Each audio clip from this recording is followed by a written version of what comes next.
So this is how some elements print out. This is a printout of a Pyramage, which is just like decoupage, layers that build up sort of with your 3D glue or 3D foam pads, layer them up on top of each other like you do decoupage, but the idea is it's sort of forming small, getting smaller and smaller to the top and forming a bit like a pyramid. So I think that's why they call it Pyramage. So that's a nice circle one, really nice print. So I'll cut those out. This one is a very similar print, and we've got the 4 different pieces there. So again, basically if you hold it and hover it over the top as best you can and just sort of move it around a little bit, and I think that would go something like that, and make sure different sides, different areas line up. And then the same again, so that's 2 layers, this is the 3rd layer, so I think it's going to be something like that. And the top layer, some go a lot smaller, but this one's really sweet.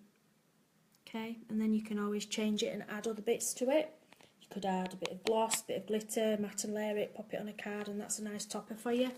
Just to show you the circle one really quickly, it's the same process. So that's your image. Do your best, hover over the top, turn it around, line it up and stick it down. And it's 3D foam pads I've got on the back of here, and they look quite good. This circle one's really nice. You can see all the shadow. The layers create a bit of shadow, so it shows more depth. How nice is that? So if you kept going smaller, it would be a bit like a pyramid. Now, Pyramage, there's a twisted Pyramage, which we have demonstrated.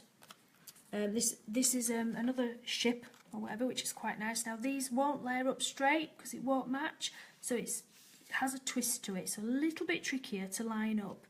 So again, what I do is hover over the top and just keep moving it a little bit, because if you've got foam pads on, if you drop it, as soon as you drop it, that's it, sometimes it's stuck. So I think it's something like that. Might not be quite right, you take more time than me with it. And we've got foam pads on the back here, so, and the back's already off, so they're a little bit sticky. So again, can you see how it's twisting? So it's not going on straight, it's twisting. So I'm looking at this line at the bottom, which I think is a bit quite helpful. And I think it might be, you know, lining up these bits here. Might be something like that. And the last one, which is the huge chimneys, will be something, possibly, lining up the line there. Just I look at, you know, some major features and line it up. So that's the difference, if you can just see the twist of a twisted Pyramage, and that's Pyramage. Hope that's helpful.